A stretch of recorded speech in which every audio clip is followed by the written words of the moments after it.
Alright, we're working now. I think. Oh no, everything's paused. Oh, alright, come on. Why is my camera paused? Let me fix that. That should not be paused. Nope, wrong one. Alright, give me 1 second, guys. Alright, give me 1 second. Yes. I don't know why I decided, no, you're not gonna be here today. I have not used this in so long, face cam. Nope, that's not gonna work. Alright. Give me 1 second, guys. This is embarrassing. Ah! Go back there. Alright, perfect. Um,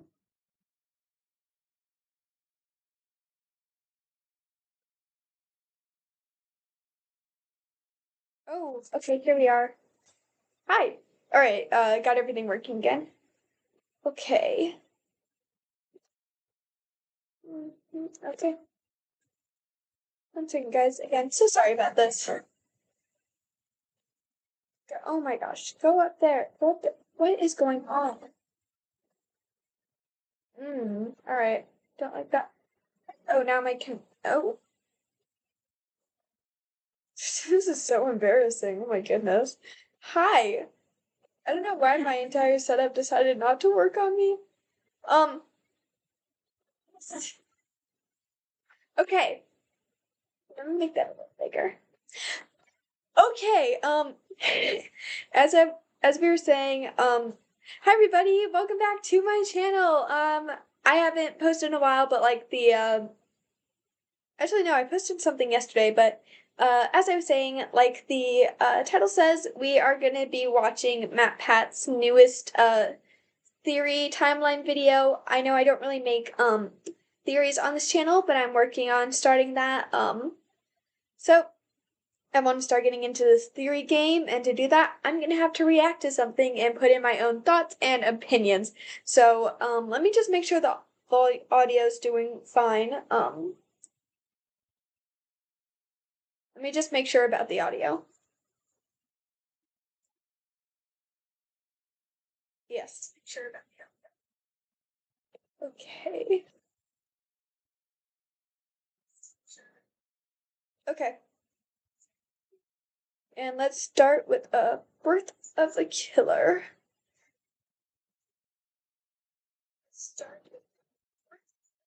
Oh yeah, volume might be needed. Oh yeah, volume might be needed.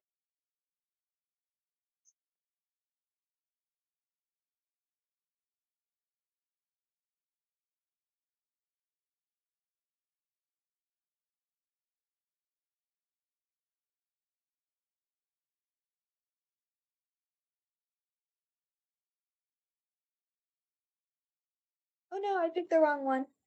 Wrong video. We gotta do the one that starts it. Wrong video. We gotta do the one that starts it. Alright, I don't know why the volume isn't working. Let me check it out on my internet. Alright, I don't know why the volume isn't working. Let me check it out. It's because I had it on mute. Wow. Really makes you think. It's because I had it on mute.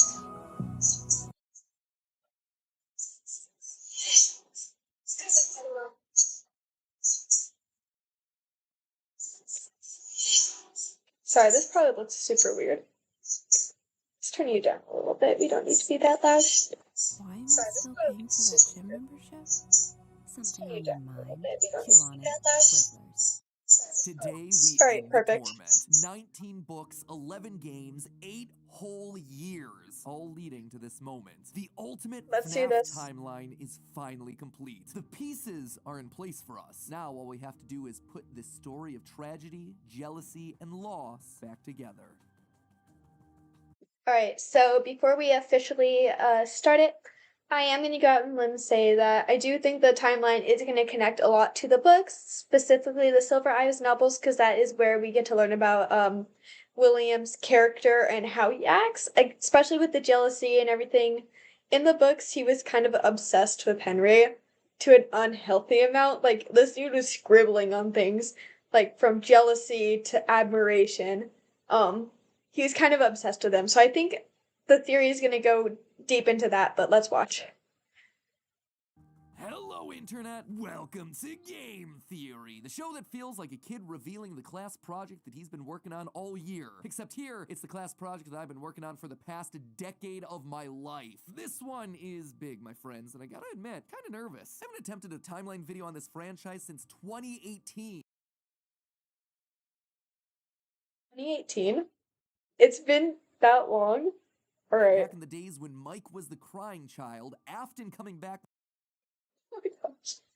I forgot the whole Mike was the crying child thing. But I believed so heavily in that theory. When my channel used to be a gotcha channel, I deleted that history away because embarrassing.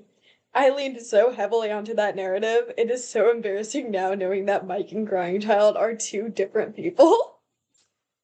Was actually a surprise, and Fazgoo wasn't a phrase I'd ever thought I'd have to utter. But since the last time I did something like this, we've had 3 more massive games, the death and revival of the Fnaf movie, and more robot kids than you can shake a staff bot at. It is exhausting trying to keep track of this whole franchise, which honestly is why I'm here today. The lore at this point is complicated. It is full of speculation and theory, so to hopefully make it a little easier for everyone and to give us all a baseline to talk about this franchise moving forward into the future, it's time to reveal my current working FNAF timeline. Excited. Go, MatPat. But just before I do, I just want to explain a couple of things. First, this timeline is massive. Seriously, it is huge. This thing towers over any video project we have ever done on the channel. But when you look at the totality of this franchise, the story of FNAF really boils down to the story of one man, William Afton. Isn't it crazy how, like, the story of, like, one character can make something so big? I think that's really cool how you have the narrative of this one guy, and we kind of follow him throughout all the games. And it's just the story of him, and yet it's spanned for so many years, and so many theories as we're trying to figure out this one dude's story. This one dude. His successes, his failures, his rise to becoming co-owner of one of the most successful restaurant franchises in the world, and his eventual fall to the monsters he helped to create, only to then be reborn in a new digital form later. That's so stupid. Glitch trap. It's dumb. That's why I've decided to split this timeline into 3 main chunks. The foundation of Freddy's, how the business started and how it came into being, the Afton era, William's decades-long murder spree, and post-Purple Guy. Basically modern FNAF. Everything that happens after the pizzeria simulator fire. And because there are lots of new big revelations in this thing that seemingly come out of nowhere, as well as just points I want to talk about further, I decided to dedicate 1 episode to each chunk. I originally wanted it to be one seamless, continuous video, but it just felt incomplete without some sort of explanation at the end of each one. Once this whole thing's done, I promise I'm gonna merge all the narrative bits into one massive video so you can just skip my explanations. But for now, this just felt like the best, most satisfying, most complete way to do this. That being said, this is still about the story, the broad strokes of the franchise. So in order to make sure that you guys know that I'm not just pulling answers out of thin air, not only am I discussing some of the more controversial bits at the end of each chunk, we're also putting in a handy little graphic in the bottom left-hand corner of the screen, which will show thumbnails. That's honestly so smart. How it goes more narrative than his like past theory videos. So having like something we can revert back to, really does make a narrative video that much easier. So good job, MatPat. Video titles, books, and any other citations that we need throughout the video. So if you wish to understand that specific statement in more detail, you know exactly where we've taken it from. That way you can look into those details for yourself. So sit back, grab some popcorn, or your pitchforks if you're the type to get upset when I say something controversial, and make sure that you subscribe, since this is going to be a video that you're going to want to come back to a few times in order to fully dissect. Without any more waiting, I present to you the story of a loving, obsessive father who slowly descended into madness, and along the way discovered the secret to eternal life. Okay, let's do Our this. story begins not in the 1980s, or even in the 1970s, but all the way back in the 1930s. It was the throes of the Great Depression, and people were in desperate need of cheap entertainment, especially in Utah, one of the states hit hardest, fourth highest unemployment in the nation, and full of transients. People looking for work in Salt Lake, finding none, and ultimately moving on to find their fortunes out in California. People were tired and they were hungry, but as they traveled, there was one thing that could lift their spirits: a simple roadside attraction called Fredbear's Singin' Show. The ads were plastered all over town, featuring an animated bear drawn in the popular pie-eyed cartoon style for characters at the time. He resembled cartoon. Wait, I'm gonna go back that real quick. Because we find this in security breach. Yeah, it says down there, security breach. Music, food, beverages, and entertainment. Tickets sold inside, 50-cent general admission. Right. Yeah, this has a Bendy's style to it, but I know Bendy's based off the old cartoons, like Mickey Mouse and stuff like that. Huh. I guess we never really took into account the style of this when we first just find it in Security Breach. You're just like, ooh, old poster. But Fredbear's Ads were Singing plastered Show. all over town, featuring an animated bear drawn in the popular pie-eyed Yeah. cartoon style for characters at the time. He resembled cartoons like Mickey Mouse, Felix the Cat, Betty Boop. It immediately said that this, Fredbear's, was a place where you could bring the family. And the price, honestly, couldn't be beat. For 50 cents, you could get food and entertainment as you watched the local trained real-life dancing bear perform on stage. Yeah, I know all stuff like that happened back then, but this hurts the zoo and wildlife biologist in me. That's what I'm going to college for, but because it's just animal abuse. If people can get that for 50 cents, that's kind of insane. Um, now gas is like $5. Jeez, what is? I guess not simpler time because everybody was desperate back then. I guess we've always been desperate. Sorry, rant. Uh, laptop. Normally, you only got to see There we go. dancing bears at large traveling circuses like Barnum and Bailey, where the tickets would go for about $1. That's $1 without food. But this was a smaller show, like the type from the Vaughn brothers or the Robbins brothers, where tickets would sell for just a mere 50 cents. Watching that bear do tricks on stage brought a glimmer of joy at a time when so much was wrong with the world. The simple show would go on for years, bringing happiness to hundreds of travelers passing through looking for a quick meal. But it left a permanent impression on one little boy, capturing his imagination in a way that nothing else had. One little boy named Billy. Okay. At this point in time, why would William Afton be in America? Let's be honest, he's always had a British accent, and I know they're trying to get rid of that, but at this point in time, why is little William in America? Because surely if he was that young in America, That was oops. his nickname. No, wait, no, they were in America. Thinking about the circus and stuff. Yeah, but it doesn't make sense for him to have a British accent if he was this young growing up in America. Because my mom's parents are British, so my grandparents are British. She grew up in Canada, and she doesn't have a British accent. She has a Canadian accent. I was born in Canada, but grew up in America. I do not have a Canadian accent. I have an American accent. Um, so accent-wise, him being this young in America does not make sense. It would make more sense if he came later in his life to either attend a university or, I don't know, just move to America when he was a little older than if he was like a child, because then he would develop with an American accent.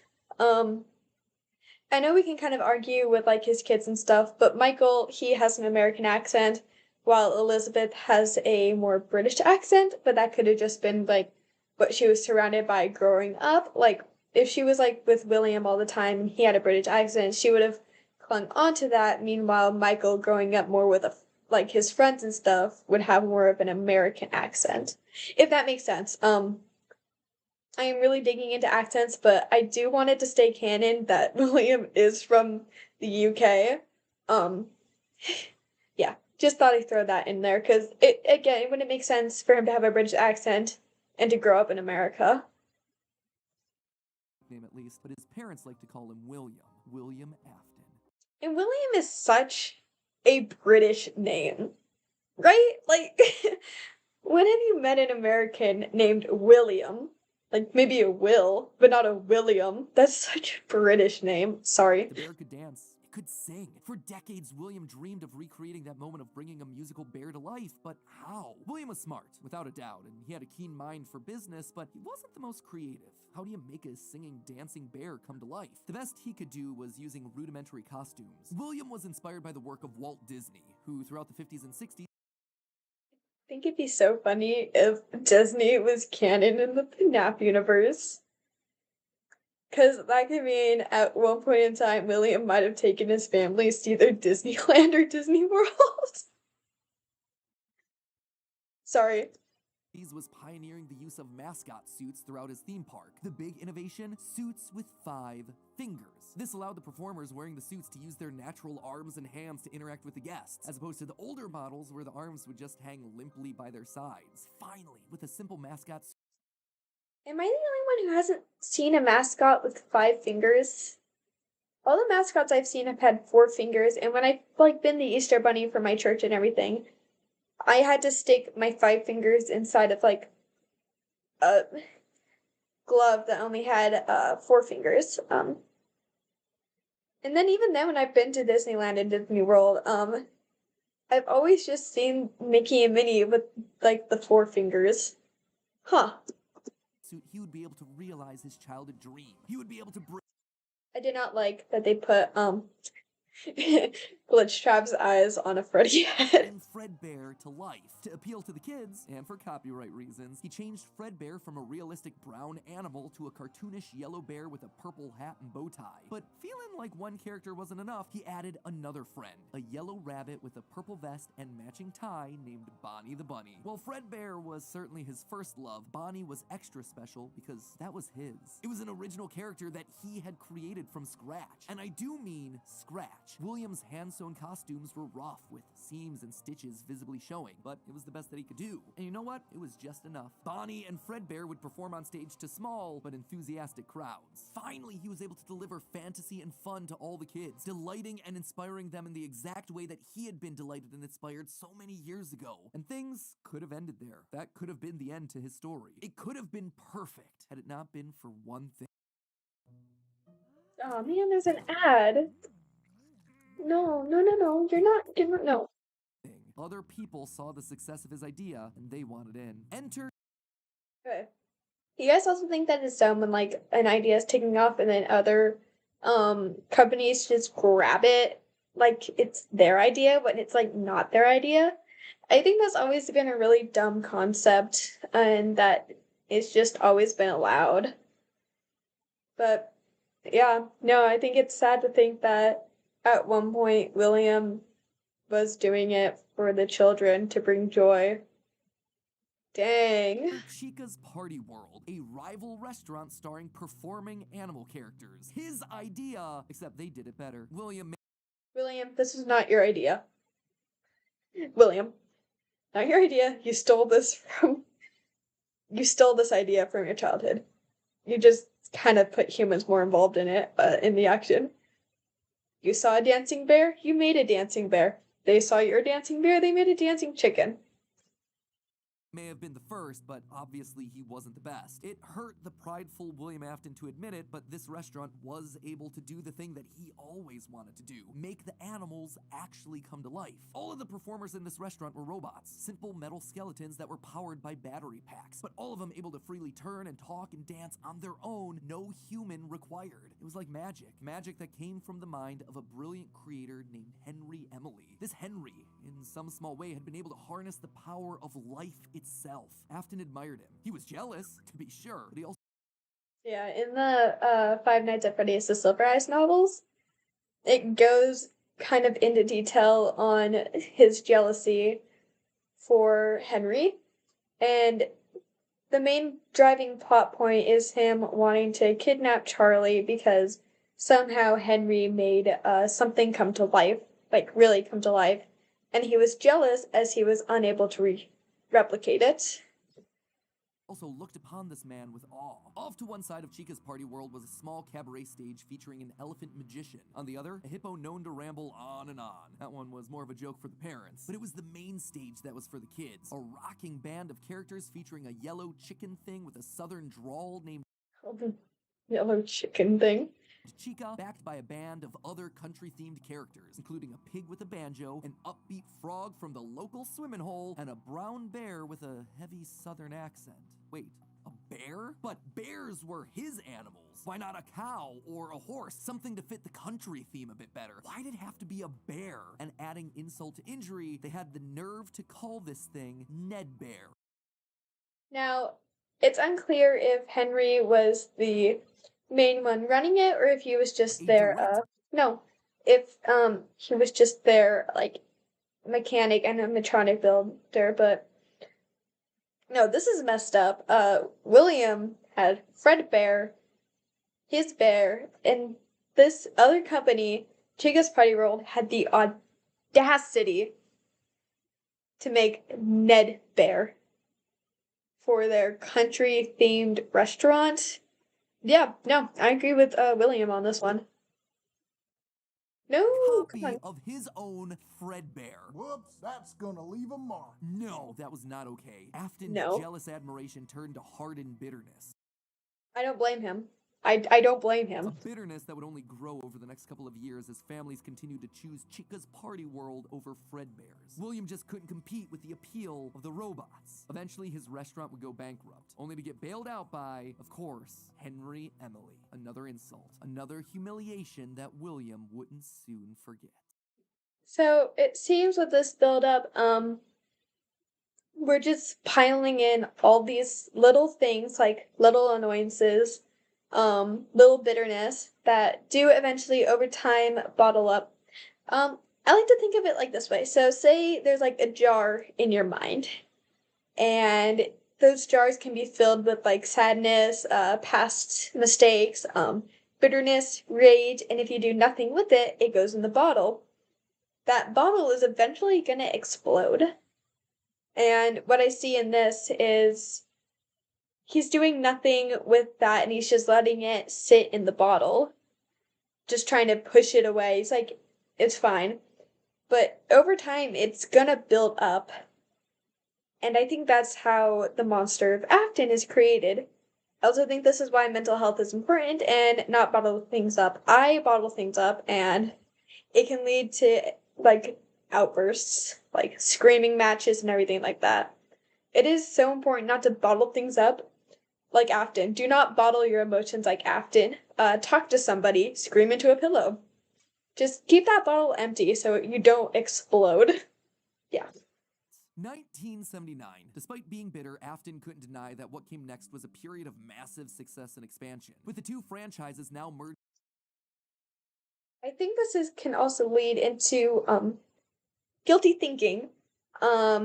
Say you're like bitter about something, but it's brought so much, like it's brought good stuff for you. You'll be bitter. You feel bitter, but you feel guilty about feeling bitter, and that can make everything 10 times worse. Merged into one, it was the best of both worlds. Afton's ideas with Henry's robotic expertise. The two men decided to launch under a new name, Fredbear's Family Diner, a pizza chain that would eventually come to feature a mix of humans in performing suits as well as on-stage animatronics. They decided to stick with Fredbear as the headliner, considering the yellow bear was easily identifiable as a brand and because he was the original performing animal mascot. Afton appreciated that. This new restaurant would also see a mix of characters as the two franchises merged into one, with Pig Patch and Happy Frog performing right alongside Fredbear and Bonnie. And as part of this one big Fredbear family, they even got themselves official merch that were released, ranging from masks to magnets.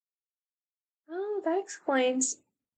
I don't know who this blue guy is, but or the orange one, but that is definitely Hippo. Sorry.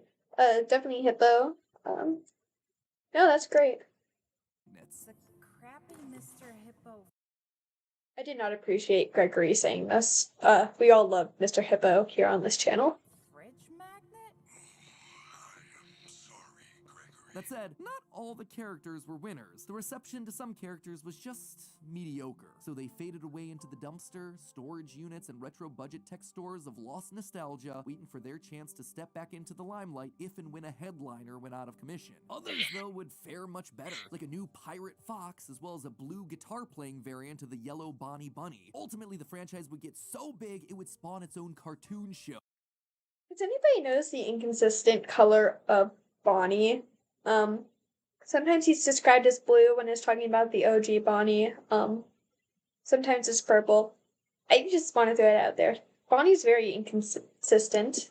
Fredbear and Friends. Business was booming. In the end, Fredbear and Bonnie's popularity would be so strong that they would be able to support the Fredbear's Family Diner franchise all on their own, while also spinning off a new sister location dedicated to their friends. In 1983, Freddy Fazbear's Pizza launched, giving a dedicated home to all this new supporting cast of characters. Chica the Chicken, Bonnie the Blue Bunny, Foxy the Pirate, and Okay, yeah, blue.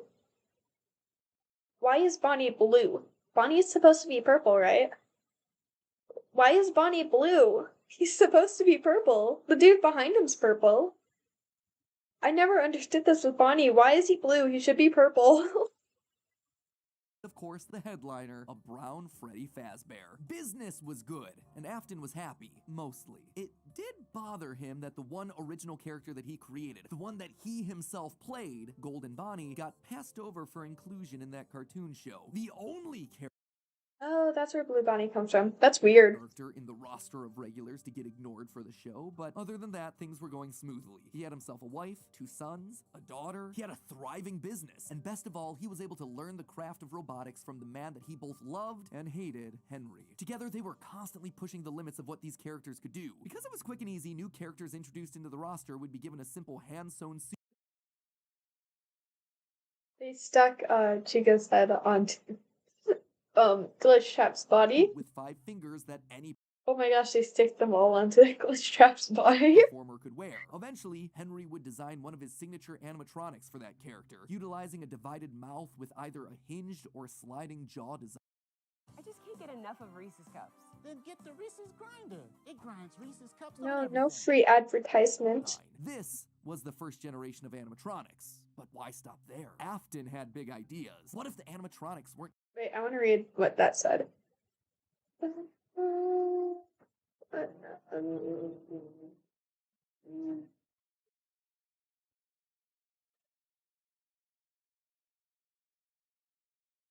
had big Suits, animatronics, profit, exotic butters, book series. Wait, what does that say down there? Huh, weird. Alright. ideas. What if the animatronics weren't just locked to the stage but could freely roam the restaurant and interact with the kids? What if his That is a liability. Because not even Disney pulls that off. That is a liability. mascot suits could become animatronics? What if you could use more than just rigid metallic skeletons? Why not experiment with tubes and wires that would give the animatronics fluidity and flexibility? Well, Faces don't need to have fluidity and flexibility. Why? I hate that about the fun times. still providing structure. The possibilities for this technology were endless. Afton fell in love with robotics. He had started with a dream of bringing one simple singing bear to life, but with robots, he had stumbled across the tools that gave him the ability to control life itself. And thanks to Henry, he was practically speedrunning his way to an engineering degree. And while William wouldn't admit it out loud, one other thing that kept pushing him forward was the desire to beat his former rival, to prove himself smart. Yeah, trying to prove yourself is trying to beat someone is a big driving factor. So I'm not surprised that Afton got himself a engineering degree that quickly. Smarter and more capable, to surpass the man who everyone else considered to be a visionary genius. But pride cometh before the fall, and tragedy was about to strike. Okay, so that brings us to the end of part 1 of the story. That said, at the end of each of these chunks, I want to break down some of the logical leaps that I made, since the more narrative format doesn't give me much of a chance to justify a lot of the big decisions. And admittedly, there are some large leaps in here. Let's just start off with Fredbear's singing show, shall we? We know, based on the retro poster that was hidden in Security Breach, that at least at one point, Fredbear Bear was an actual bear. And like I called out in that narrative segment, dancing bear shows were a real form of entertainment. The only problem is that, timing-wise, none of our main characters would be the people in charge of that business in the 30s and a series of pizza restaurants in the 80s without them just being extremely old. Best case scenario, if Afton's running the singing show when he's 18, that still puts him at nearly 70 when the first pizzeria opens and his murder spree begins. That just doesn't make a lot of logical sense because he doesn't become immortal until his first death in Springtrap. That's why I suspect that Fredbear's singing show was either a family business that Afton then carried on to a new generation. It could be a family business. I don't think it makes logical sense, though, for it to be a family business. Just kind of something he saw that inspired him. Yeah. Generation, or something that he saw as a kid and just wanted to recreate when he grew up. The Fredbear Singing Show thing also starts laying the groundwork for some of the core elements of this story, that Freddy's was a place of fantasy and fun, and that Afton, despite eventually falling to become the heartless serial killer and mad scientist that we know him as, began as someone with good intentions and a love of entertaining kids. But this narrative, it becomes a lot more sad, to see the fall if his intentions were good from the start, of just wanting to be someone to create a safe place for kids and families to enjoy. That does make this fall so much more sadder than it needs to be. Yeah. And I don't think it's Henry's fault for William's fall, as he needs to take accountability of that. But Henry definitely helped create the Afton we know and love. He wanted to bring things to life from the very beginning, a theme that recurs a lot for him throughout the rest of the franchise. Next up, let's talk about those mascot costumes. One thing that I keep going back to is the design of Glitch Trap. It's a handcrafted suit. You can see the seams and everything. It even has 5 fingers for the performer's hands. It is... Yeah, so I was always confused on why this showed up in Help Wanted, because it just kind of came out of nowhere with just like, him standing in the corner going like, hello. But if the video game was based off of the rumors, then it makes sense for the programmers to add this bunny suit if supposedly the murders took place inside the golden bunny suit. So, yeah, I was always confused by that, but this helps explain it a little bit. very much not a Springtrap suit. This is something much more rudimentary. It came at a time before animatronics were a part of the story. That's why I suspect that it was actually the first, predating literally everything. It's also a suit that is very personal to Afton. He put his digital consciousness in that form. It's his personal avatar. It's the way that he sees himself.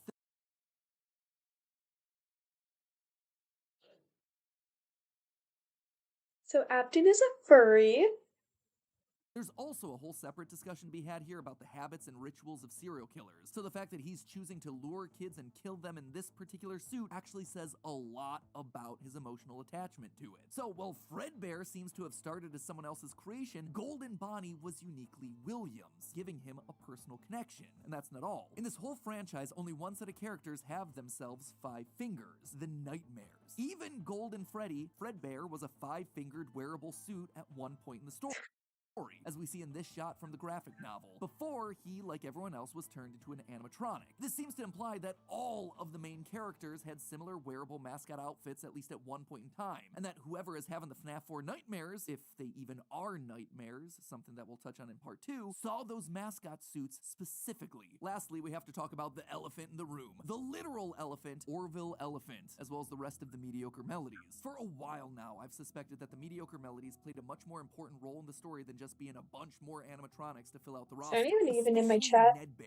which is just so Oh, there's suspiciously 2 people close to watching. Fredbear. And yet, there One are of them 2 is key me. details that we're going to have to justify with any mediocre melodies mention. One, they're very rudimentary with external battery packs, Okay. implying that they come very early in the timeline. And 2, we know that, at minimum, Mr. Hippo does eventually become an official member of the extended Freddyverse. But if these things are supposed to be cheap, generic rip-offs, why would you be trying to rip off yourself? You Original character. Do not steal. You would be stealing someone else's ideas. So if Afton created Fredbear, there would have to be some rival franchise. The only other person who would likely be ripping him off? Henry. We've talked extensively about how the mediocre melodies are clearly Henry's design aesthetic, so it just has to be him. I don't think Henry's doing this maliciously. He doesn't strike me as the type. He was likely building the robots at the orders of someone else that was running a rival restaurant franchise. But that's enough motivation to start Afton down a path of jealous rivalry, but also begrudging admiration. As the Freddy Files Ultimate Edition says, it's important to revisit the beginning of Henry and William's relationship, so here you go. I think this is where it begins. Also, this is future MatPat here coming back to add this one in. Seems like the recently released character encyclopedia has backed up all of this speculation. I've had this timeline written for about a month now, but I've also been holding off a bit to see what wrenches this character encyclopedia might throw into it. And on this particular point, I gotta say, it seems like we might actually have nailed it. They actively call out the suspicious similarities to the main Fredbear crew.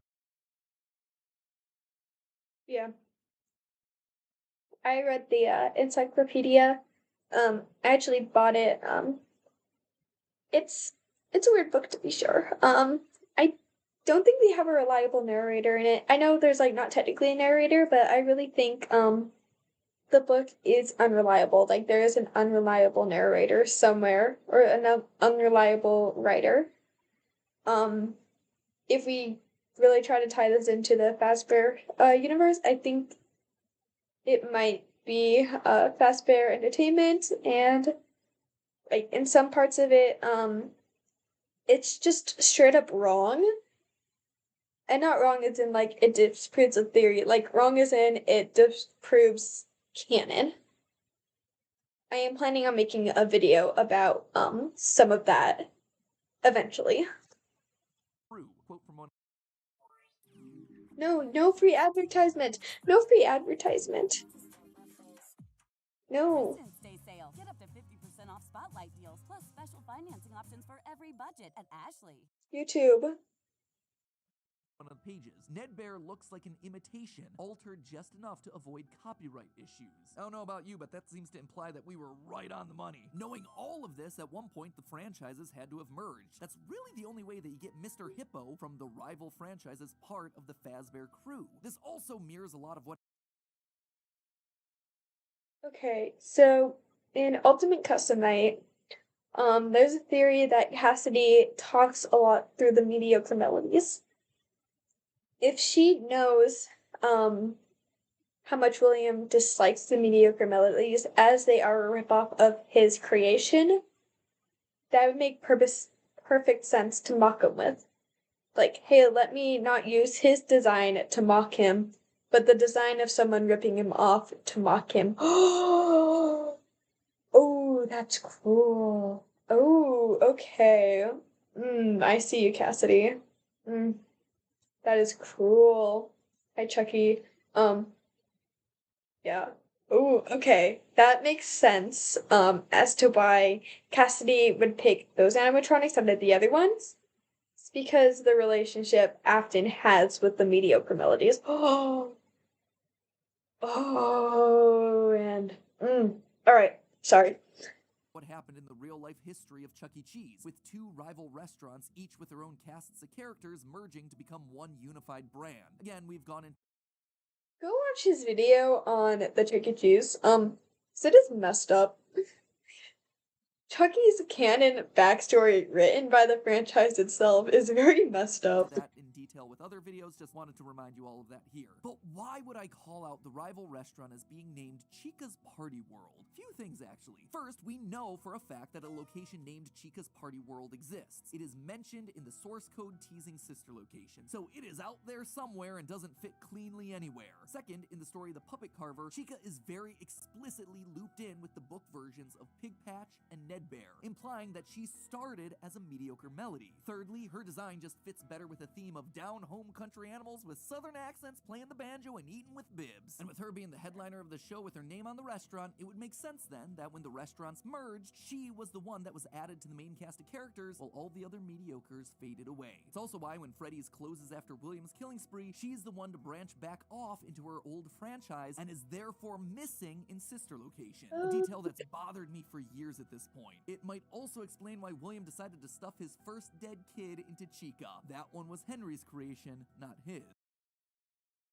Jeez. William has no chill. Is all of this a big leap? Yeah. Is it connecting a lot of dots that are very spread out across the franchise that I've been holding on in the back of my mind for years? Absolutely. But I think it makes sense. It also serves as a clean answer to a lot of the random threads that Scott's been leaving dangling for years. So with all of that in mind, my friends, we can close the book on the foundation of Freddy's. And don't worry, next week I'll be back to give you arguably one of the most confusing parts of this entire timeline situation. Part 2, the Afton era. Let's watch that video. Also, did he update his banner? I swear I do not remember his banner looking like this. But okay. Rise of Afton. Let's do this. Running a food pantry can be a lot of work. We're always grateful to have the Food Line associates pitch in, because the more help we get, the more we can give. Here to fill tables and hearts with hope. Food Lion Feeds, here for every moment. What's with the two ads? What are you looking for? 7 of the Fnaf timeline script. Last time we covered the origins of Freddy's. We talked about William Afton's childhood dream project of making a singing bear come to life, and the infuriating moment that is that there needs to be someone out there to say, hey, this is right, this is wrong, and this is what science says. Also, Theory Marathon. Okay. And now with our logo complete, it's time to complete our other massive ongoing project, this timeline. Onward to part 2, where things are about to get dark in a hurry. 1983, business was booming with 2 whole restaurant franchises running, Fredbear's Family Diner and the newly opened Freddy Fazbear's Pizza. Together, William and Henry had been able to take the hybrid suit idea and make it into a reality. They called their new invention the Springlock suit, and fittingly enough, it was symbolic of the partnership between these two men, a human suit as designed by William that could become a freestanding Henry-style robot. But because it was still new tech with kinks to work out, the rollout was limited, restricted only to the Fredbear's Family Diner location. All of this meant that William was busier than ever. He didn't have It doesn't really mention this, but the Springlot animatronic suits are kind of stupid. In the book, The Silver Eyes, Charlie states that she assumed the animatronics were just suits that could be worn by both humans and mascots, and to trade them out, you just like put the suit on the mascot or you put the suit on the human. The Springlocks were a really dumb idea.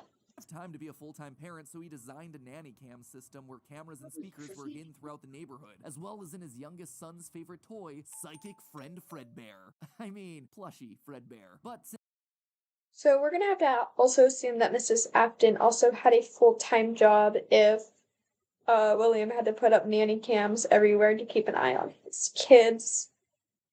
Also, does his kids not go to school? since cameras just weren't enough to raise a kid, he also left childcare duties to his eldest son, Michael. There was just one problem with that. Michael was far from the best babysitter. He tormented his younger brother by jump-scaring him with a foxy mask and constantly left him behind. William watched all of it from his cameras. Kids would be kids. Tomorrow was another day. So he sees that Michael is doing a terrible job at babysitting, and it's just like, well, boys will be boys. Deal with it later. I don't know, kind of dumb. It was the 80s though, and I guess like back then, parents didn't really care too much about where their kids were. Yeah. Except Michael's torment didn't stop. Bitter, angry thoughts would run through Michael's mind. Why did he have to be the one to take care of this whining crybaby all the time? It just wasn't fair. It was time that he got even with his brother by playing the ultimate prank. A prank that just so happened to be on this crying child's birthday. He and his friends would take his scared little brother and make him do the one thing that he was terrified of doing, getting close to the animatronics. That would be embarrassing for the kid that was such an embarrassment to him. His brother squirmed, screamed, kicked, and fought, but just as they were putting that small, squirming boy up to Fredbear's lips, the mouth snapped shut. The sensitive spring locks inside Presumably, Afton William would have been at the birthday party. So did he just see this going on? It's like, kids will be kids. Again, parenting in the 80s, I guess parents weren't that good back then. The body had been triggered by the boy's movements, and they'd immediately clamped down. The wriggling stopped. The boy went limp, but it was just a prank.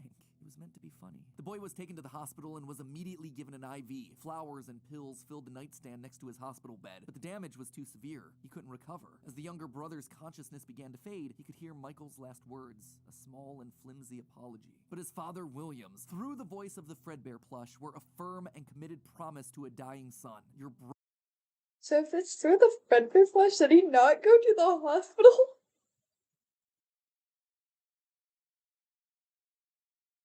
Did he just straight up not go to the hospital with his son and just continue to work? It's like I've watched the Fredbear plot. That's stupid.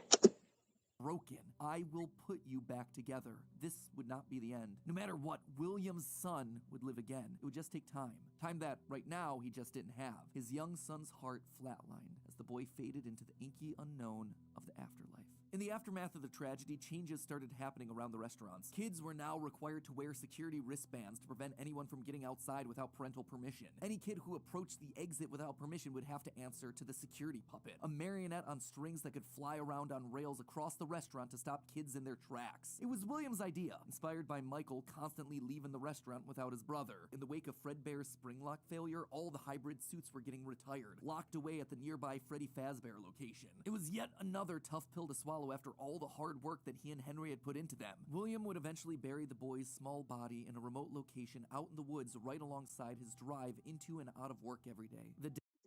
This could not have been legal. I don't think you can just bury a body anywhere. Doesn't it have to be in a cemetery? This could not have been legal. The death of this little boy sent the family spiraling. His wife, crippled with grief, was so distraught that all she could do was sit and watch TV. But his son Michael was far worse, complaining of seeing hallucinations of a golden bear standing outside of his window. The boy was so racked with guilt that he was convinced that he was being haunted by the ghost of his brother stuck inside the suit that took his life. The suit's three-toed feet digging into the wet earth. The words, "It's me," ringing through Michael's ears. Some nights, Michael would even go so far as to break out of his room to check the gravesite and ensure that his brother was still there. As Purdue University Global. Apply now at purdueglobal.edu. I wish I could put Reese's Cups on everything. Grind it! Order your Reese's Grind-It today. What? As for William himself, he disappeared into his work and his drinks. Junior's, the local bar, wasn't far from his son's gravesite. He found himself going there more and more frequently, spending longer and longer amounts of time there. The bar gave him a place to think, to remember, to reflect and stew on how Henry had stolen his idea for an animal-themed restaurant. How they'd cut his character out of the cartoon when everyone else was there. So rage mixed with alcohol. That's not good. How Henry had humiliated him by buying him out of bankruptcy. And now there was his son. Henry had taken his son from him. In my headcanon, and what I want to explore more with what I'm doing is I don't think William would have ever taken the blame on his son's death. I think he would have shoved that onto Michael and Henry because that was Henry's robot. It was in the mode Henry created, and it was Michael who put him in the animatronic's mouth, even though the responsibility should be falling onto William as he let this continue. He knew it was happening. He knew that Michael was scaring crying child and not taking the best care of him. Instead of doing anything about it, he ignored it until it got to the point where bitterness swelled in Michael for having to take care of his younger sibling, really unable to be a kid as he now had to act as a third parent. I know a lot of older kids have dealt with that before, and it can lead to a lot of bitterness between one of your youngest siblings because it's like, I shouldn't be responsible for this, and yet the responsibility is like completely thrust upon you.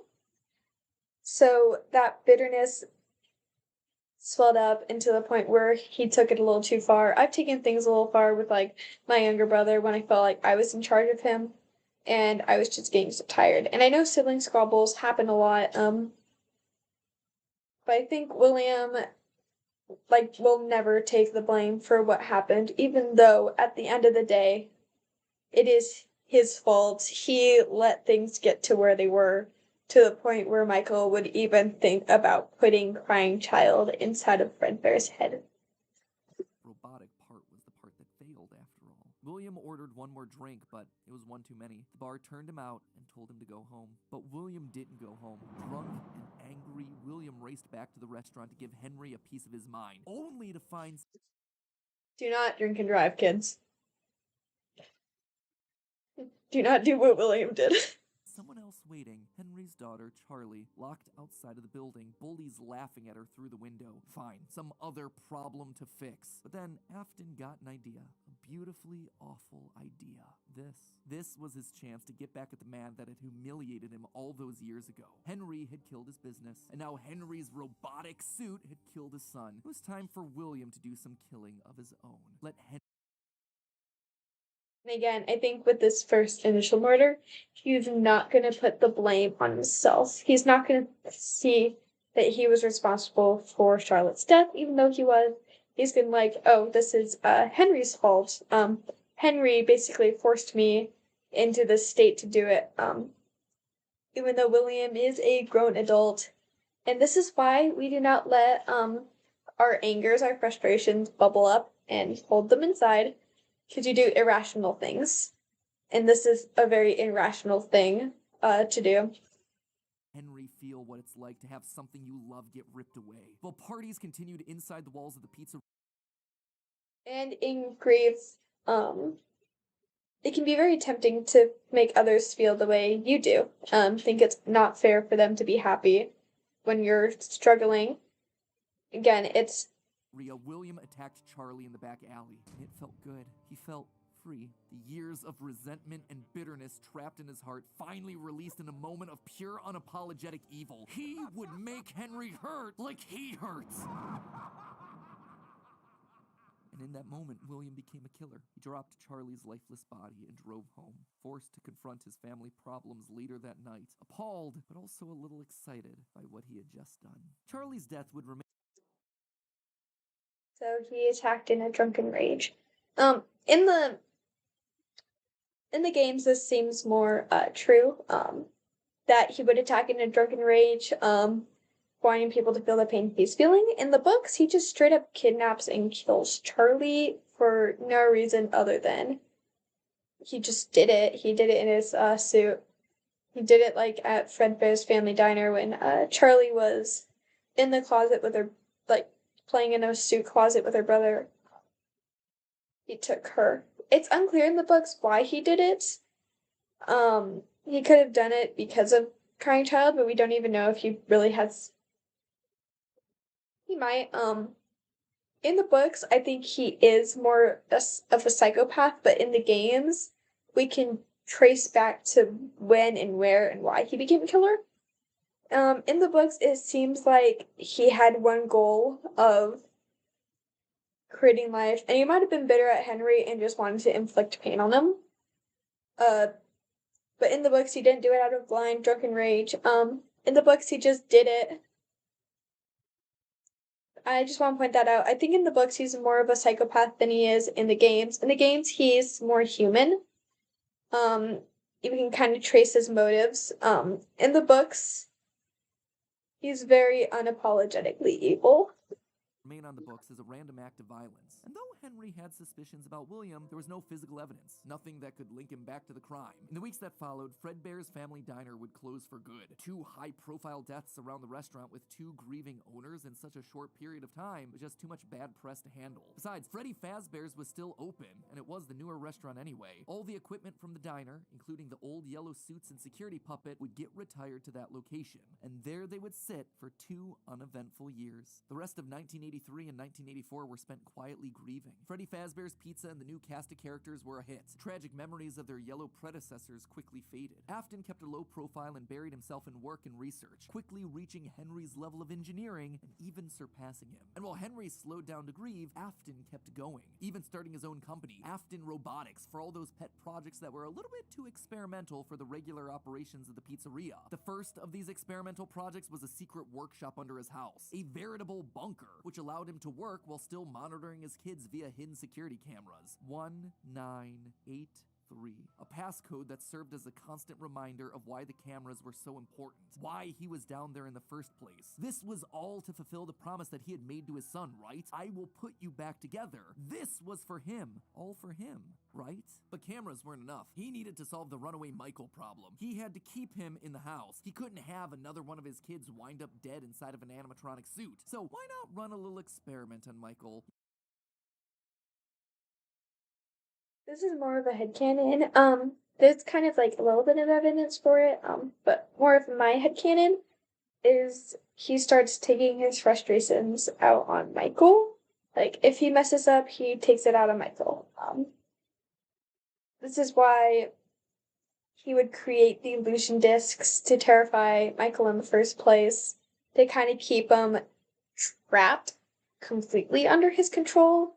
Because Michael, like, runaway kid, probably was being abused at one point. I think it's fitting for William to be taking out all of his pent up rage onto Michael. Because he couldn't really do anything else with Henry, and he still blames Michael for crying child's death. You see, all this work with Henry had gotten Afton to start learning more about life, robots, the human mind, and what a fallible machine we as humans were. Our reality is so easy to manipulate with a few sensory deceptions. Deceptions like sound. With just a few sounds, he had discovered that he could alter a person's vision. He could transform blank, smooth plastic robots into lumbering, twisted nightmares. Nightmares far scarier than he could create with actual materials. They would appear organic, rotting, putrid, terrifying. These would be his means of keeping his son Michael in the house where he belonged. Was it extreme? Maybe. But then again, this was the boy who had killed his son. He would make him sorry. Yeah. So like MatPat just said, he is taking out all of his rage for losing his youngest child, because it's kind of known that the youngest child is usually the favorite. So this is just William taking out all of his frustrations onto Michael, seeing it as a justified punishment when it's really not justified. Because again, the death of crying child is technically William's fault. Because Michael is a child. William knew better. He just went the easy way instead of the parent way. And so Michael would grow up not only dealing with the memories of his own guilt, the hospital room, the pills, the flowers, the death of his brother, but also facing literal nightmares, illusions created by sound. Michael would never forget these either. Years later, as a security guard, he would still draw pictures of them inside of his logbook. But all of these extra projects meant that his home life suffered even more. He was an absent father and a non-existent husband, leaving his wife cold and alone. Why do you hide inside your walls when there is music in my halls? All I see is an empty room, no more joy, an empty tomb. So we can assume that Mrs. Afton probably fell into a deep depression after losing her youngest child. So she probably became an absent mother due to depression. Because I know depression can be debilitating. I have depression myself and I'm on meds for it. It can be very debilitating, and grief paired with that is not helpful. So I think Mrs. Afton became an absent mother. And despite her Because of the grief and depression that was caused. repeated demands that he leave his office and engage with the family, he refused time and time again, leaving her no choice but to... And then, like, the person that's supposed to love you, completely ignores you for his work. It was not a good home life for Mrs. Afton or Michael. leave. You burned down my house? You call that a house? It was like a morgue in there. You need to see your son. The baby isn't mine. Well, how's this? I'm keeping the diamond ring. And through it all, there was one lingering feeling. William wasn't done. He had gotten a taste of what it felt like to be unleashed, what it felt like to be free. Charlie's murder had unlocked something in him, and he wanted more. June 26th, 1985, putting on the gold... It's a good little fun fact. people can become addicted to murdering. It's this feeling of power over someone, that you have complete power, you have control over life. So killers can become addicted to killing, and a lot of villains that do kill in movies and TV shows are often addicted to that. And that's why they are so evil. It's because they don't see people as people, they just see it as something they can take away. Like, they see it as power. They have the power to take away life. They think they become like a god of some sort, being able to control who lives and who dies. So I think William got a taste of it and then got addicted. And the addiction comes with like hurting others who he's not gonna murder, like Henry. Hurting others around him by creating the grief that he had felt. It's kind of like a power move. It's a bad power move, but it's like a power move. In Bonnie suit, he lured children one by one to the back room of the pizzeria when no one was looking. At first, he was cautious. He would lure them with promises of cake and cookies. He told them that their dog had died. He would ask for help with homework. Susie was the first. You never truly forget your first. Okay, there was a great story in one of the Fast Bear Fights books. I forget exactly what it's called, but I think it's called Coming Home. And it's about Susie's family.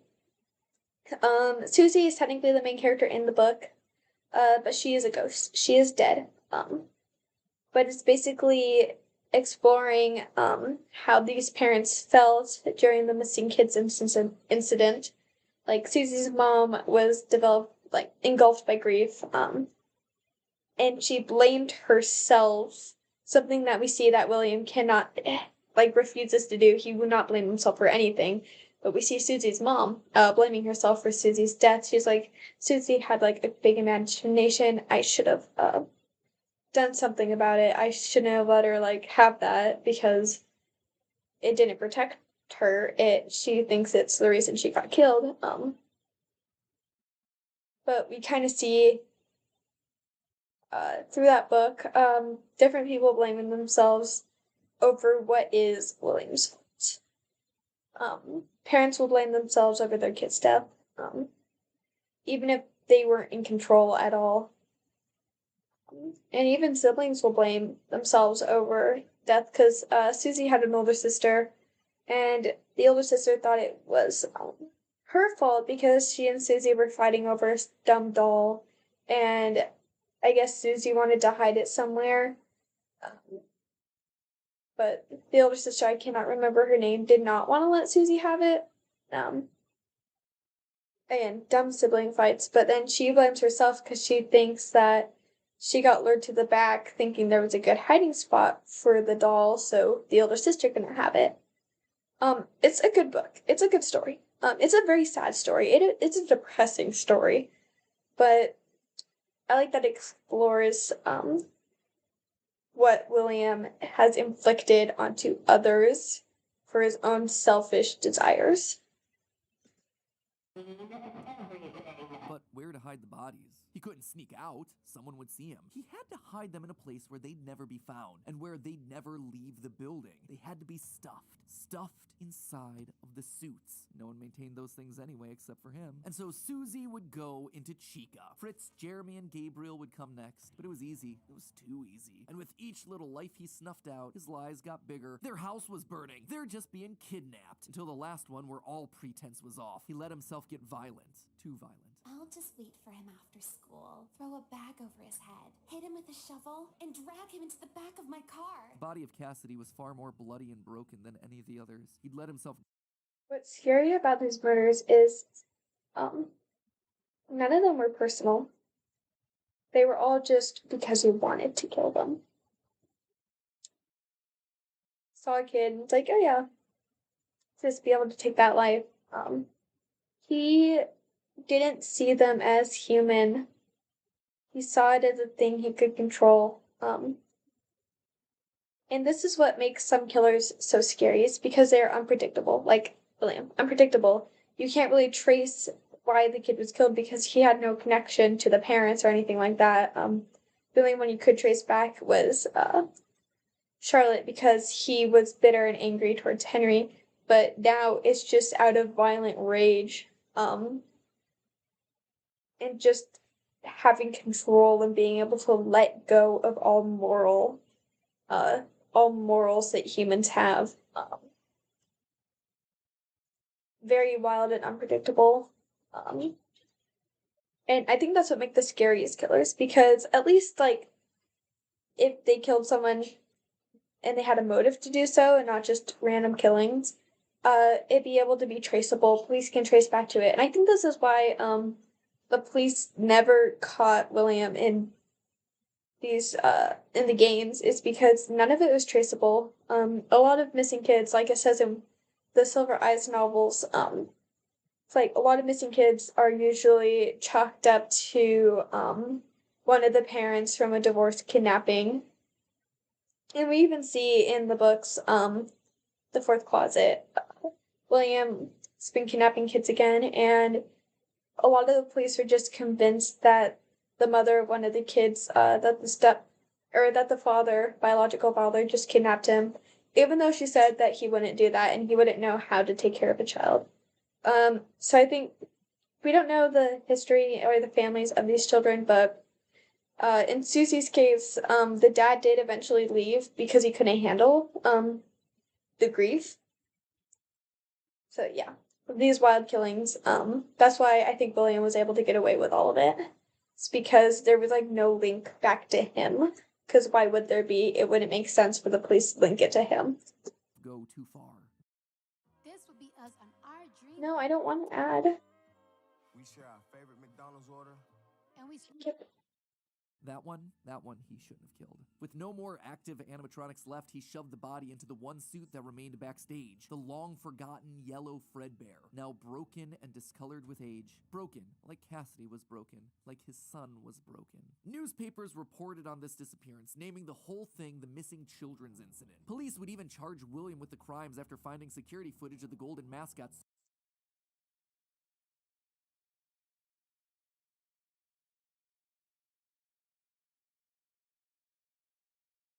luring kids to the back, but they couldn't convict him. They had no bodies, and his face had been hidden behind the mascot suit the entire time. What they had was circumstantial at best. Yeah, like I was saying, there really is no way to link it back to him. He was a smart killer. You couldn't really properly link it back to him other than he was one of the owners. And even then, that's not a strong enough link to arrest someone. Like it says in the book, the justice system is here to catch the guilty, but it's also there to protect the innocent, and sometimes the guilty get away because it's also there to protect the innocent. Obviously, we can't really see that too much in the US justice system, but in the book world, at least their justice system seems a little better in trying to protect the innocent more than like convicting, I guess, like people who could be guilty, because he could have been guilty. A lot of people thought it was him, but there wasn't enough evidence, and because the justice system's supposed to protect the innocent, you can't rightfully arrest someone if they're probably innocent. He wasn't innocent, but yeah, nothing, and there wasn't enough stuff to link it back to him. So he walked away a free man. But Henry knew the truth. In these murders, he saw his daughter Charlie all over again. So he threw Afton out of the company and shuttered the doors to the old pizzeria. Henry would keep the franchise quiet for 2 years. This would not happen again. This could not happen again. How could he protect the kids? Finally, he developed a solution. He would implement an even more extreme security system in the form of new animatronics. Toy animatronics, inspired by the toys that they had been selling years ago. But these guys, these were special. They were a new breed of robot with facial recognition abilities. But most importantly, they're all tied into some kind of criminal database, so they can detect a predator a mile away. All the original animatronics, now withered with age, were moved to the new location. With a plan in place, it was time to try one. Can we talk about how smart Henry is? Shoot, I got a text. Give me a second, guys. Oh, it's a. Let me reply real quick, guys.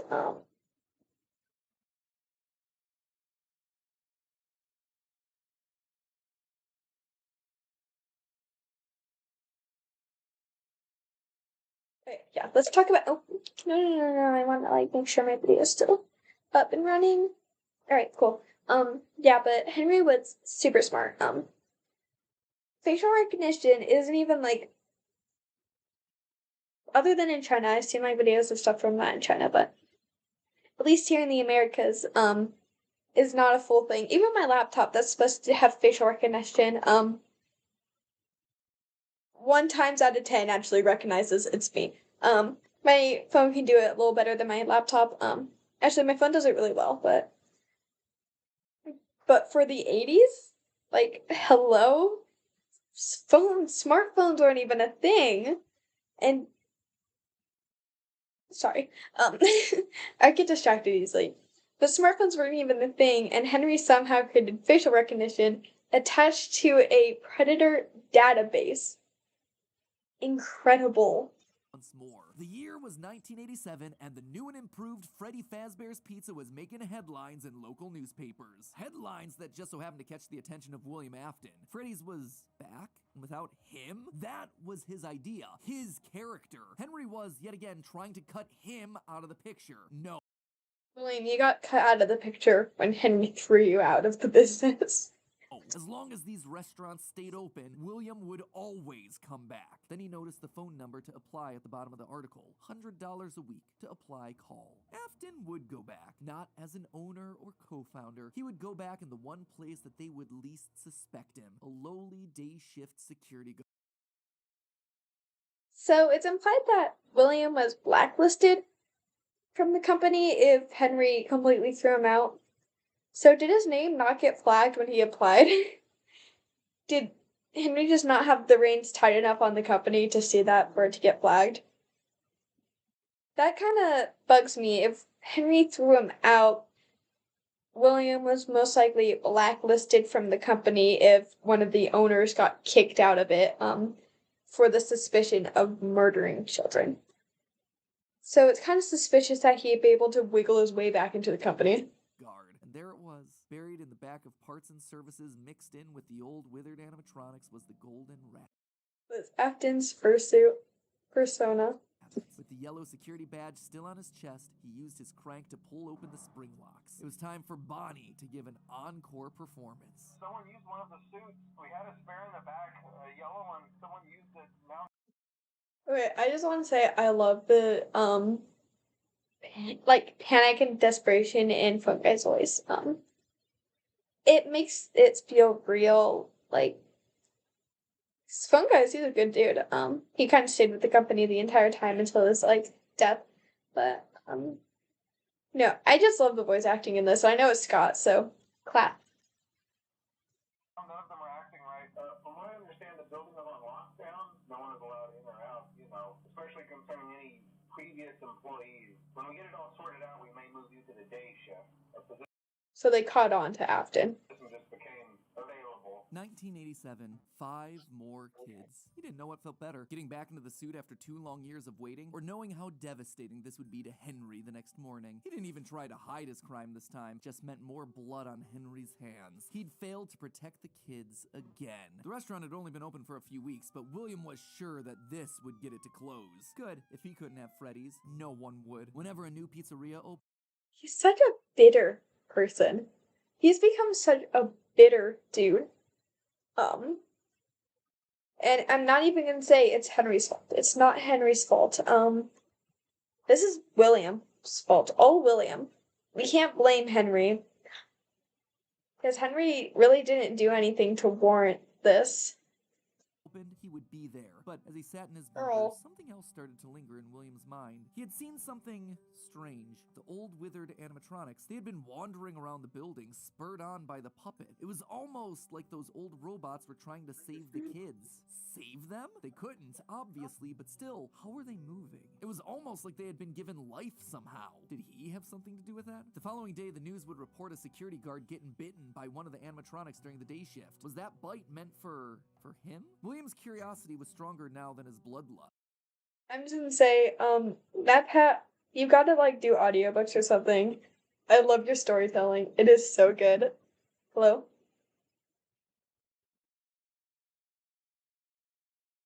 I swear I heard him knock.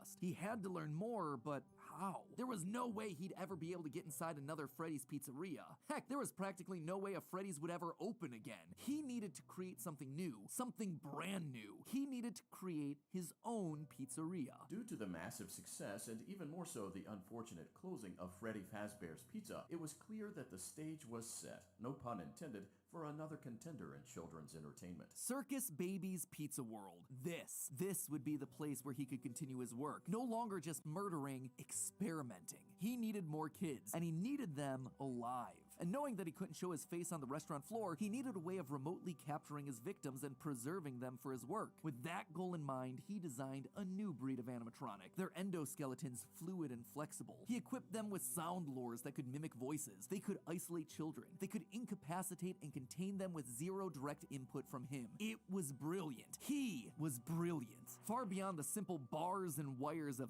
Henry's designs. And the characters he chose for this were uniquely his. His new roster wasn't going to be tainted by Henry's disgusting barnyard bird. Instead, it was back to his characters, his creations, Freddy, Bonnie, Foxy, as well as two special ones. The first, Ballora, was an homage to the woman who left him. Now she would never leave him again. The second, the titular baby, was designed with his baby in mind, Elizabeth, his youngest child. She would always be Daddy's little girl, the one that listened to him, the one... Youngest living child. I think it's very implied that she is the middle kid. Susie always seemed younger. That obeyed until the day that she didn't. Daddy, why won't you let me play? Okay, there's the British accent I was talking about at the start of the video. If she was Daddy's favorite, and he had a British accent, it makes sense for her to develop a British accent. Now I'm going into a British accent. Play with her. She's so pretty and shiny. Didn't you make her just for me? Minor Fecal Point has an 8-dart rotating drum, so I can play all day. Each sold separately, eyewear not included. Why am I getting two unskippable ads in the middle of the video? That's not fair. Oh my god. Skip. The day before Circus Baby's Pizza World opened, she disobeyed. She didn't listen. Left alone with Baby, she got too close. The animatronic ripped in half and swallowed her whole. A scared and confused child fading into eternal darkness. By the time Afton found her, it was too late. She was gone. He immediately canceled the launch of Circus Babies under the guise of a gas leak. But wait, as he sat there at the foot of the stage, he noticed that something was different. The eye color of the robot had changed. Baby had been built with blue eyes, but now they were emerald green, the same color as Elizabeth's. Was she in there? Could this all be connected to the free-moving animatronics that he had seen at Freddy's? He had to know more. His mourning turned to excitement. He had to return to where it all started. 1993. Pathetic. This place was pathetic. Henry had clearly tried to reopen one final time with those old original animatronics from so long ago, but Williams' damage to the brand had been permanent. These things stank of death. They hadn't been washed in decades. But even if they had, nothing could wash away the stink of murder that haunted these halls. One night, then another,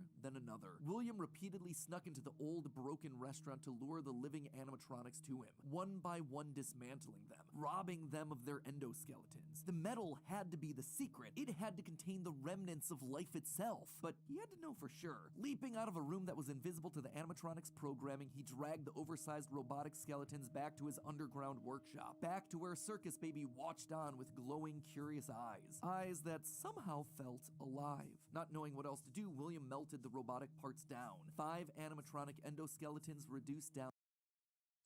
He melts them down in the 4th closet book.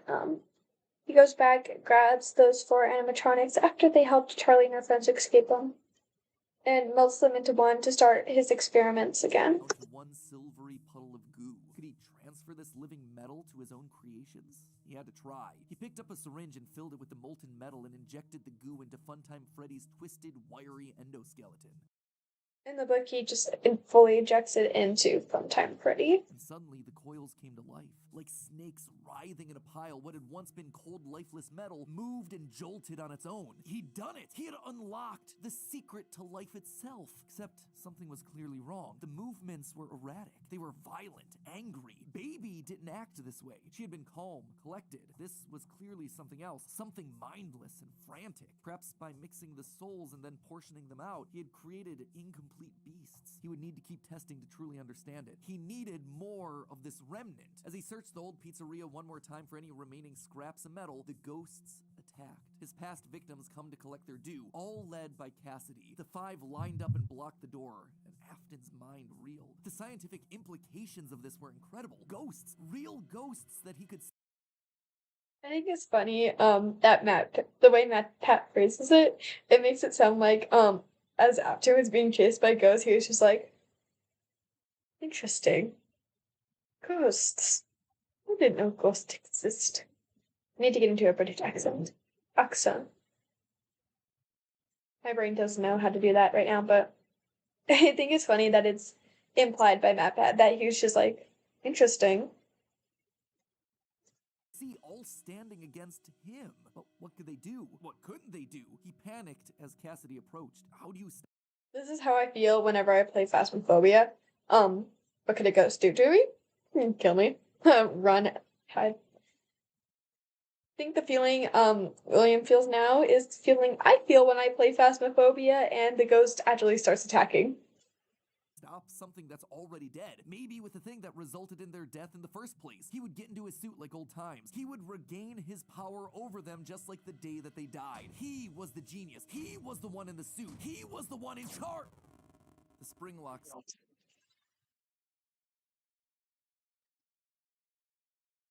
And out of 10 story time.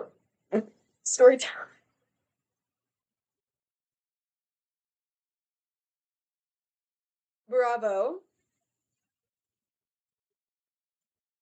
Snapped into place. Maybe it was his frantic movements. Maybe it was the leaky abandoned restaurant. Maybe it was just fate coming to collect its due. He didn't know. The only thing he did know was that his brain was suddenly filled with searing white-hot pain as hundreds of metallic pins and gears stabbed into his body from all sides. All he could do was collapse, blood slowly oozing out of the suit and pooling onto the floor around him. It couldn't end like this. It wouldn't end like this. His work was unfinished. Unable to move, his only option was to survive, to live, to keep. Okay, so in the Tales of the Pizzaplex story, you can survive for a good little while in a springlock suit. I think it was in this latest story, or I forget exactly what the story's called, but pretty sure it was like in one of the more recent books. One of the characters goes into the Freddy Fazbear's Pizzaplex roleplay station, and they roleplay Fnaf 3. He gets into the animatronic suit just to come to realize that it is an actual springlock suit. And his friends are role-playing as the teenagers who break into the place, so he has to chase them. And while he's chasing them, the springlocks start going off. And of course, because his friends are role-playing, they don't realize that he's in agonizing pain, and they're running away from him because that's their role. He ends up surviving for a ridiculous amount of hours in there, even after his friends abandoned him. There are some really terrible friends in the FNAF books, but his friends end up abandoning him, and he stays alive for a good while until like a new group of kids comes in, and one of the creepy guards starts creeping on some of the little girls. He ends up killing the dude. Do not blame him. He was pretty predator vibes. But people can survive a long time in these springlock suits, and I think it has to do with like being get stabbed into. They always say do not pull out the thing that stabbed you, as it does help stop the bleeding. I think that's what's happening here. In the books, William does to survive a springlock attack until Charlie sets it off again and he actually dies. So it is possible to survive them, and it's possible to be bleeding out for hours, and I think it's because it slows the bleeding down with like the little parts sticking into your body. Of course, it's gonna be painful, but it also applies the pressure needed to keep you from bleeding out alive. Not alive, but bleeding out fully. So I thought I'd bring in that little fun fact, because we've had characters like blood soaking through everything, but surviving for hours because of the spring locks. Living. It took days lying in his own blood, but eventually someone found him. A security guard making a normal report. When he saw the animatronics torn apart in the middle of the party room floor, it caused him to file an immediate report of a break-in. An owner would have to come in and claim the damage. And who else would it be other than Henry? Hope jumped in Afton's heart. Henry would see him. They were partners after all. He would be the one to help save him, to get him out of this suit, to relieve him from this tremendous pain. Henry entered the secret room. His eyes fell on Afton sitting there in the pool of red, and Henry, saying nothing, turned and walked away. What a power move. Coming up upon your old business partner who you're pretty sure killed your kid. Seeing them in pain in a pool of their own blood. Saying nothing and leaving to keep them locked inside that room.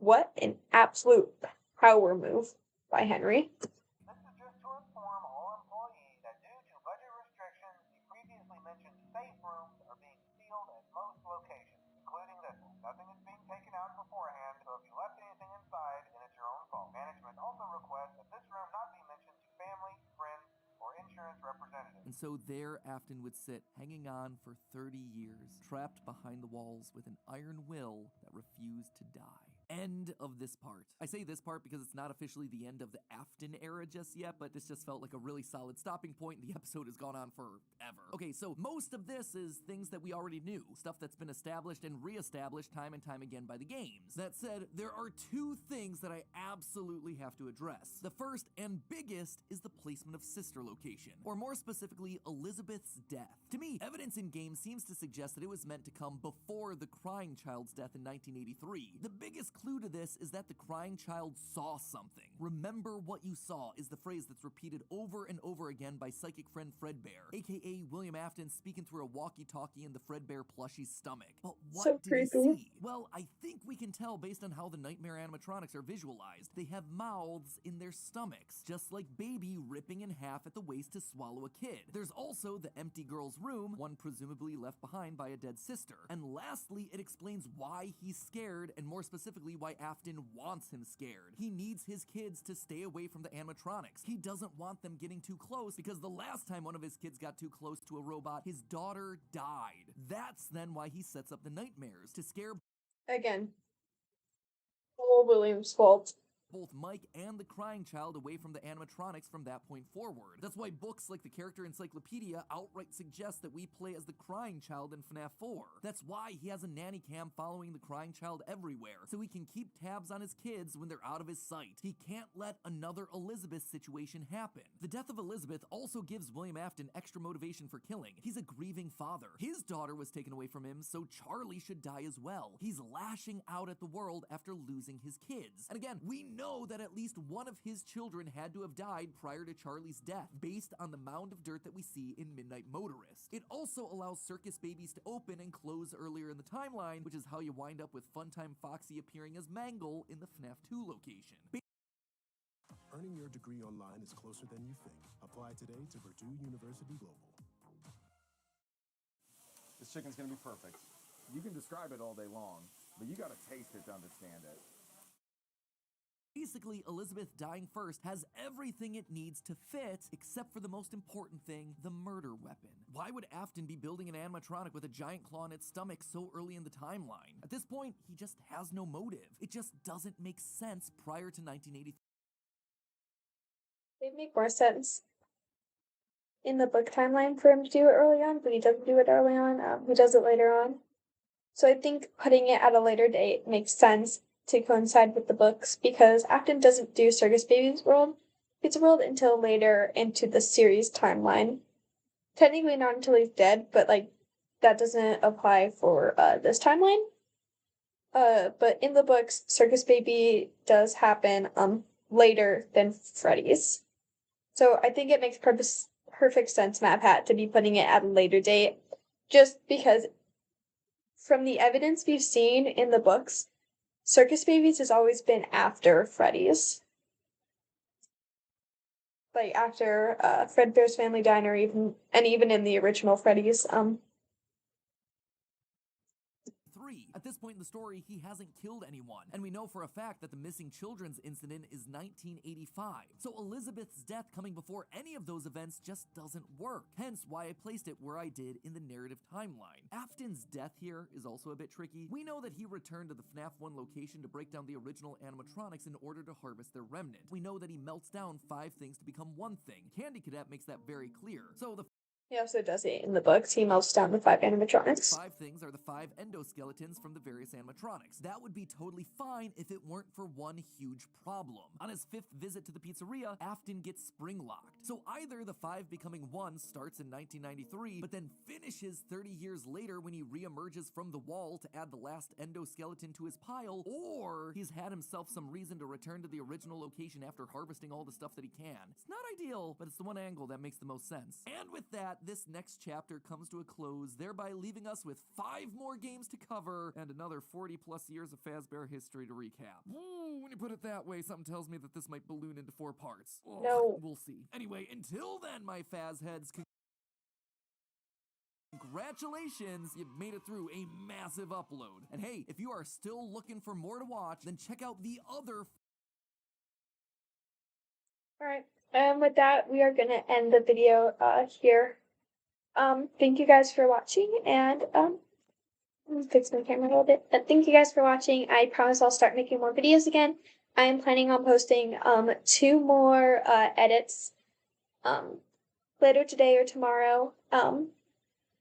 I hope you guys go check out the first edit. It is my first ever edit, and I'm kind of in love with it. But I'll be posting a Star Wars themed edit and then another FNAF themed edit. So please go check those out. But until I decide to make another video, hopefully a lore-based video, I'll see you guys later. Okay, bye!